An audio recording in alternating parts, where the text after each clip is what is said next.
Here are 3 things people don't tell you about grants. Let's get into it.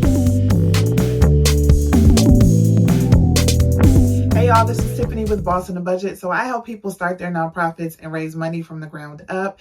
And I have a private community that supports nonprofit founders in their journey to raise money, especially if you're new and especially if you're small. If you want to join, just say I want to join in the comments below. In this video, I'm going to share 3 things that people don't tend to tell you about grants.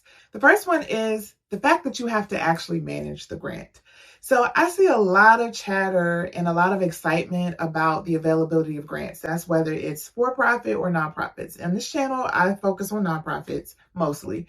But I see so much excitement about getting the grants and all these grant opportunities and people focusing on like how to get the grant, how to write the proposal. There's a lot of, time and effort spent on talking about that. But a lot of times we don't talk about the other side of that. What happens when you win?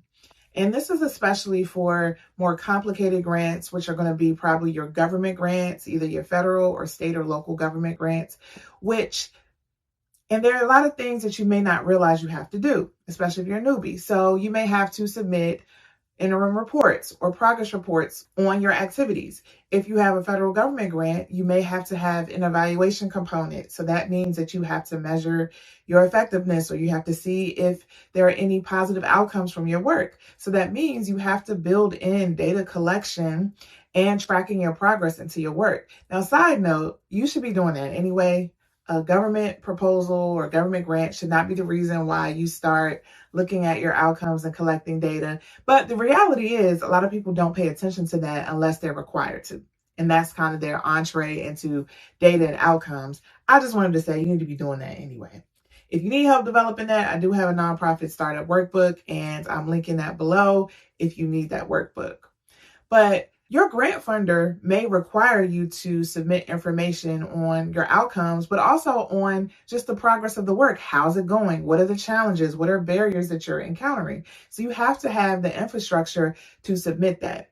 Sometimes I see people submit grants and they're so excited about getting the grant that they don't fully budget and really account for what it takes to actually run the program. It takes more than just that one-on-one client. So if you serve clients, it's more than that one-on-one interfacing with the clients. It takes somebody supervising that work. It takes somebody coordinating the services. It takes somebody being the administrator of all the activities of the grant. And if you don't build that in, when it's time for you to submit your grant reports or when it's time to just implement what you said you're going to do, you're going to run out of money. So I want you to think about what happens after. How are you actually going to administer the grant? How are you going to actually implement the things you said you were going to do? And how are you going to track that progress and just be mindful of what the funder may expect of you, especially if it's a larger grant after you win? The other piece about managing a grant is that you have to keep in mind that, especially with government grants, a lot of them are on a reimbursement basis. So that means that you don't get paid until you submit an invoice. So that means that you could, let's say there's a 30-day period and you submit to your funder the activities that you carried out. Well, they'll get the invoice or they'll get your request and you may get that payment 30, 45 days later, sometimes even more than that. So what if you have staff? So you have to pay those people. Or what if you have materials? You got to pay for space. You got to pay for that stuff, whether the grant money has been dispersed or not. So the other thing is you need to know about your cash flow. You need to know like what you have in the bank that's liquid. And when I say liquid, I just mean what's easily accessible that you can get out right now. You got to think about what's accessible to you so that you can cover the gaps that happen with grant funding. Even if it's not on a reimbursement basis, even if it's just like a private foundation grant, and maybe they'll give you a lump sum in the beginning. Sometimes you'll have in your proposal when you're going to start, and they know when you're going to start, but they still are not going to cut that check until they're ready to cut the check. And then that may not be until months later after you start your program. So the question is, do you start your program? Do you wait? And that's a big dilemma. So that actually relates to number 3 in this video, but I'm going to get to that a little bit later. But I just want you to think about what happens after you win, and do you have the infrastructure and what you need to administer the grant or implement what you put in your grant proposal? The second thing people don't tell you or people don't warn you about with grants is not to fit your programs to win a grant. Now, this is probably a little controversial because there are some people who are old heads in the game and they'll probably be like, if it's a grant, I'm going to write something for it so we can get the money and we'll figure it out later. So this is what happens sometimes. So there's a grant opportunity, you're running your program one way, or you have a set of programs in your organization, and the request for proposals doesn't exactly fit what you do, or you don't necessarily have a program that fits. But you feel like as an organization, it's a good opportunity. It's a nice chunk of change. So you feel like, well, we can make it work. We can fit what we do into it, or we can just create a new program in order to get that funding. Organizations do this all the time. And it's real tempting to want to change and shift based on the opportunities out there. This is a really fine line, okay? Because it could be that that's an opportunity that you didn't realize that your organization can take. And you deciding to create a new program because there's a funding source may help you realize, oh, we should be doing this activity, and you plan to implement that in your mission. But on the flip side, a lot of people chase funding. What they'll do is they'll create a program or they'll fit their program into a funding opportunity. And then when that funding opportunity dries up, so does the program. And so I want you to be really careful about when you see an opportunity that it doesn't necessarily fit what you have said in your vision and your mission, but you just want it because there's money involved.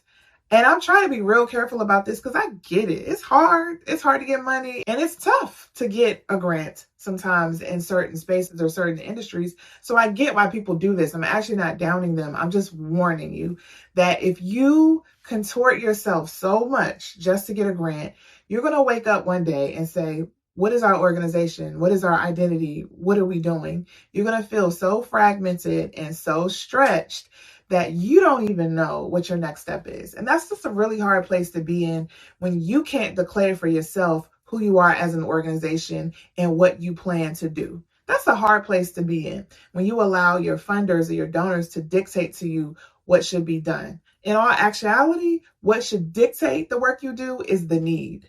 What should dictate the work that you do is your strategic plan, and that strategic plan should be based on the need of the people that you're serving and the research you've done in the market, in your community, to identify what's needed and where you should move.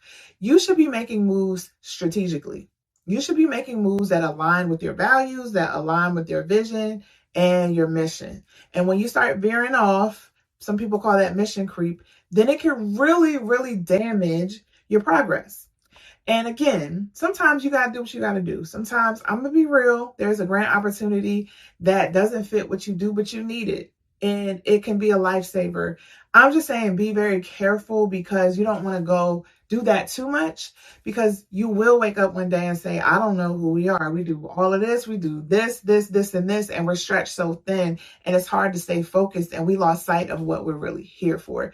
And I've seen that happen a lot. So just keep that in mind, that you don't want to chase opportunities, right? Declare who you are and declare what your needs are and declare what you do and what your outcomes are, and then attract those funders to you instead of you always having to go and chase after a new opportunity that may not fit.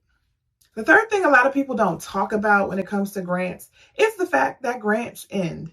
And you would think that, of course people know that grants end, that, you get a grant award, it lasts for a year. Sometimes they last for 3 years. Sometimes they last for 5 years. But it doesn't matter how long the grant year is, they end. And some people have this misconception that grants are fueling like the nonprofit industry, and they're not. Most organizations are not getting all of their money from grants. There's always a mix of funding in most organizations that you'll see. So there's individual donors that are supporting the organization. There are major donors, so people are giving major donations. There's fee-based work, so you charge for your services, or you sell a product, or you sell a service. So there's often a mix when it comes to organizations, but people have these misconceptions and they think that grants literally fuel the budgets of organizations everywhere. And that can be a really important part of an organization's funding strategy, but they can't be the only part, because they do end. And there aren't a whole lot of funders who are willing to give you money. year after year after year after year. At some point, you have to show that you're sustainable, meaning that you know how to survive whether or not their funding is there for you or not. And that's often a question that a funder will ask you. How are you going to sustain this program after our funding ends? So in your rush and your excitement to get that first grant or to get a grant to fund your operations or to fund a program, yes, it's a great thing. I'm so happy for you that you won the grant, but you should be thinking beyond that. Once you get that grant, you should be thinking at that point or even before what happens after and how you're going to continue your work. Because the worst thing to do is to start a program that's great, that's effective, that people love, and have to end it because you don't have any funding. And I'm telling you, I've been in the nonprofit industry for like 15 years plus, and that happens all the time. People's jobs end or people's assignments end because the grant funding ran out. And that's just an icky place to be in. And it just discourages people because that's what people say all the time. We have this great program and it never sticks around because the funding runs out. So I want you to think about what other types of funding can support your work beyond just one grant funder or a couple of grant funders to support the work. Grants are really important for like your upfront investment. You need a lump sum and you need to launch a program and get it kicked off. Grants are so helpful in doing that. But then to maintain it, you should be thinking about how you can court donors, how you can get other people, other sources of income to support your programs that are doing really good work. So was that helpful? Let me know if you have any questions or comments, or if you want your thoughts to be shared, go ahead and share your thoughts in the comments below. If you need help with your nonprofit, make sure you visit me at bossonabudget.com, and I will see you in the next video.